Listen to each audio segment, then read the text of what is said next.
이번 사건을 계기로 카카오도 반성을 겁나게 하고 있지 않을까.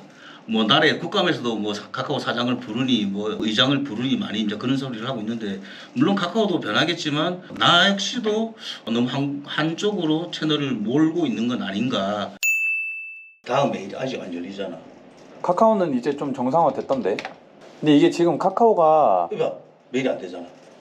그 사업하는 사람들이 신뢰가 기본인데 전화가 안 되고 연락이 안 된다는 거는 아주 큰 문제가 있는 거지. 왜냐면 이거는 뭐 국내 아니라 물론 우리가 다닐 때 해외에다가 명함을 많이 뿌리고 다니잖아. 근데 뭐 정말 급한 게 있거나 그럴 때 연락이 안 되면 신뢰에 좀 심각한 문제가 가는 거고. 너무 카카오가 독점을 했잖아요. 그러다 보니까 우리 역시도 너무 카카오를 신뢰를 하고 있었던 거죠. 완전히 카카오 하나가 불통난무로 인해서 일상생활이 안 되고 막 지금 그 정도까지 사태가 왔으니까. 온라인 셀러들이 필수로 있어야 되는 메신저가 뭐냐 그러면 위챗이라는 어플이 있는데 그것도 카카오톡보다 더 잘 돼 있거든. 그것도 쓰실 줄 알아야 되고, 지금 거의 한국의 99%가 카카오톡을 다 쓰시잖아. 근데 걔가 지금 막혔어. 카카오톡이 어떻게 보면 부가 서비스 산업인데 정부 기관 산업처럼 이렇게 됐단 말이야, 이 상황이. 우리 온라인 사업을 하면서 한 제품이라든지 한 플랫폼에 절대 목숨을 걸지 말라는 이유가 이런 이유일 수도 있는 거거든. 왜냐면 내가 잘 팔고 있는 상품이 언제까지 잘 팔지도 모르는 거고, 그 플랫폼의 영업 방침 그리고 영업 기조에 따라 가지고 내 제품이 뭐 안드로메다도 날아갈 수도 있는 거고. 옛날에 우리 딸이 고등학교 1학년 때인가 2학년 때인가 자기 꿈이 유튜버라 그러더라고. 물론 나도 지금 유튜브를 하고 있지만 나는 유튜브가 직업이 아니잖아. 유튜브는 하나의 어떤 수단이 돼야 되는 거지. 그래서 차라리 내가 그때 그렇게 얘기를 했거든. 동영상 크리에이터가 되는 거는 상관없다. 하지만 유튜버가 되는 건 난 반대다. 유튜브로 인해 가지고 네가 다른 거를 확장을 하는 거는 괜찮은데 그게 네 꿈이어서는 난 안 된다. 난 그렇게 얘기를 했거든. 아니면 유튜브가 나는 돈을 못 주겠다 그럴 수도 있는 거고, 이런 내용들은 누구 올리지 마라 이제 그래 버리면 이 친구 젊은 꿈이 사라져 버리는 거기 때문에 사업은 리스크를 줄여 나가는 일이거든. 그러니까 내 리스크가 아주 여러 군데 많이 존재를 하잖아. 그 이유가 뭐 상품일 수도 있는 거고 서비스일 수도 있는 거고 플랫폼일 수도 있는 거고 하다못해 직원일 수도 있는 거고. 예를 들어서 내가 그 일을 잘 하는데 포를 못 드는 횟집 사장이 장사가 과연 잘할 수 있을까? 주방장이 뭐 한 잔 먹고 나 오늘 주문 안 합니다 이러면 주방장 눈치 본다고 아예 그 집은 주방장한테 끌려갈 수밖에 없는 거고, 내가 어떤 서비스를 제공을 하고 싶은데 주방장이 출근 안 해가지고 난 아무것도 안 되고 그러면 사업은 안 되는 거거든. 그래서 기본적으로 내가 어느 정도는 할 수 있어야 되고, 꼭 이 플랫폼이 아니라 다른 플랫폼에서도 내가 장사를 할 수 있어야 되고, 그래서 궁극적으로는 브랜딩을 해서 자사모를 가져가시라 그렇게 말씀을 드리는 이유가 요게 다 포함되어 있는 거지. 우리가 쓰고 있는 뭐 쿠팡이 문 닫을 수도 있는 거거든. 모토로라, LG 뭐 핸드폰 다 없어졌잖아 지금. 그 대기업이 그런 서비스를 안 하리라고 감히 누가 상상을 했겠어. 앞으로 우리가 일어나는 세상의 변화는 너무나 무궁무진하고 다양할 수도 있는데 내가 지금 할 수 있는 그것만 가지고 장사를 한다? 그거는 정말 무모한 일인 것 같고 앞으로 내가 언제 망할지 모른다? 그런 생각을 가지고 일을 하는 거라고 나는 보여져. 아까 그 대체 좀 플랫폼으로 위챗 얘기를 많이 하셨는데, 우리나라에 카카오톡이 있으면은 일본에는 뭐 라인 있고, 그다음에 저기 미국 쪽이나 이런 데는 왓츠앱 있고, 왓츠앱이라고 있고, 그다음에 저기 중국 쪽에는 뭐 위챗 이런 식으로 좀 형성이 돼 있잖아요. 위챗을 조금 권유하시는 이유가 있을까요? 내가 옛날에도 그렇게 얘기를 했을 거야. 카카오톡 주식을 안 사고 네이버 주식을 샀던 이유는 카카오는 국내에 머무르는 서비스고 네이버의 라인 서비스는 뭐 일본, 동남아, 기타 등등에 아주 많이 뿌리를 잡고 있는 서비스라서 내가 라인을 그때 네이버를 그때 샀던 거고, 근데 위챗은 아마 전 세계적으로 가장 많은 SNS 유저를 확보하고 있는 플랫폼일 거야. 카카오 스토리처럼 자기 일상을 공유를 한다든지 어떤 자기가 알고 있는 메모를 올린다든지 그리고 뭐 결제하는 서비스 그리고 친구들과 그룹으로 뭔가를 하는 거, 내가 주로 자주 안 쓰는 사람임에도 불구하고 그런 서비스들이 아주 다양하게 잘 이루어지고 있고 중국인들은 거의 다 위챗을 쓰고 있기 때문에 우리가 1688을 통해서 뭐 타오바오나 이 왕왕을 통해서 판매자들하고 소통을 하지만 이 소통의 제일 마지막은 내하고 위챗으로 소통을 해야지 어떻게 보면 그 친구하고 내하고 깐씨가 되는 거잖아.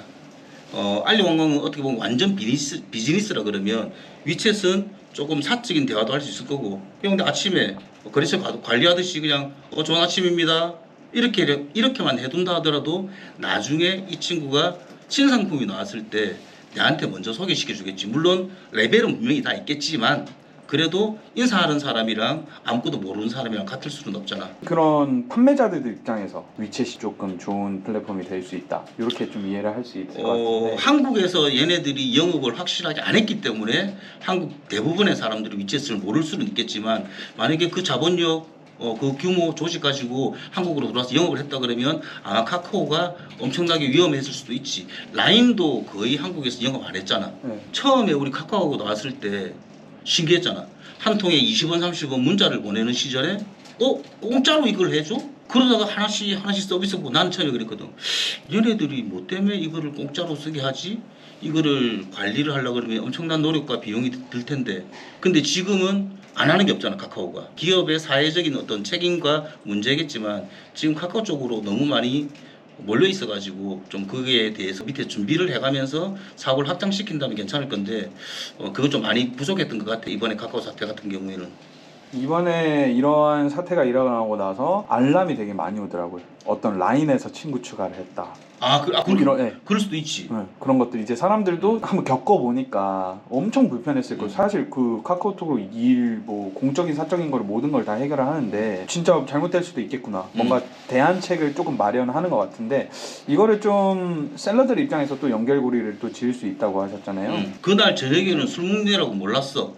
뭐 카카오 대리를 부르고 카카오 택시를 부르는데 안 돼. 아는 형님이 동백 택시인가 뭔가를 불러서 이렇게 이용을 했는데 그날 저녁까지는 이제 이런 상황이 일지 몰랐는데 그 다음날 되니까 뭐 불이 나서 서버가 내려갔니 어쨌니 뭐 그렇게 얘기를 해가지고 나도 급하게 로그인을 해서 우리 회사의 상담 오른쪽에 붙어 있는 게 채널톡이라고 그게 카카오랑 연계로 돼 있거든. 그래서 오늘 아침에 부랴부랴 직원들 회의할 때 그러면 카카오 말고 뭐 위챗이라든지 다른 걸로 연계를 해서 우리 고객들이 입고 사진이라든지 뭐 하자의 어떤 부분들을 중국에 있는 사람들하고 직접 바로 소통할 수 있는 방법이 다른 방법을 찾아봐라 라고 나도 해놨기 때문에 아침부터 그런 뉴스 있더라고. 뭐 라인이라든지 기타 대체할 수 있는 그런 수단에 대해서 엄청나게 많은 수요가 있었다고. 지금 카카오에서 8만 원 들어왔다. 받기 완료. 그만큼 카카오가 편하다는 거죠, 사실. 우리한테. 사람들은 편한 거 쓰는 거니까. 어떻게 생각하세요? 계속 카카오를 좀 쓰실 건지 이번 사건을 계기로 좀 생각이 많아지셨을까요? 이번 사건을 계기로 카카오도 반성을 겁나게 하고 있지 않을까? 뭐 나라의 국감에서도 뭐 카카오 사장을 부르니 뭐 의장을 부르니 많이 이제 그런 소리를 하고 있는데 물론 카카오도 변하겠지만 나 역시도 너무 한쪽으로 채널을 몰고 있는 건 아닌가. 그게 지금 우리 같은 경우에는 전화를 할 수 있고 그렇지만 중국의 우리 홈페이지를 보고 같이 일하는 우리 직원들하고 우리 셀러 대표님들하고 같이 커넥션이 카카오로 물려가 있거든. 그렇기 때문에 그것도 한번 연구를 해볼 필요는 있겠지. 저는 그런 생각도 해봤거든요. 카카오가 주가 조정을 위해서 주가 더 올린다고? 지금 개판 났는데 3분의 1 토막이 났잖아요. 근데 그 데가 또 일한다고? 해놓고 이제 사람들이 공포에 떨고 있을 때 이게 다 엄청난 그 위에서 짜고 치는 그런 드라마틱한 그런 게 아닌가. 그걸 하려면 진짜 목숨 걸고 해야지. 어쩌다 보니까 불이 났는데 서버를 보관을 하고 있는 그 보관소에서 불이 났기 때문에 그러니까 아침에도 나도 이제 우리 홈페이지에 관련 서버에 대한 데이터 내용들을 분석을 좀 해봤는데 또 나름대로 일주일에 한 번씩 계속 백업을 하고 있고 또 그렇게 관리하고 있다 그러더라고. 이 컴퓨터에도 들어있지만 내 데이터가 SSD 카드에도 들어있고 또 스프레드시트로 해가지고 내가 다른 쪽에 가서 또 열어볼 수 있게끔 내 개인 어떤 대한 정보들도 여러 군데로 내가 보관을 하고 있는데 하물며 대기업들은 더 잘해놔야 되겠지. 2중 3중으로.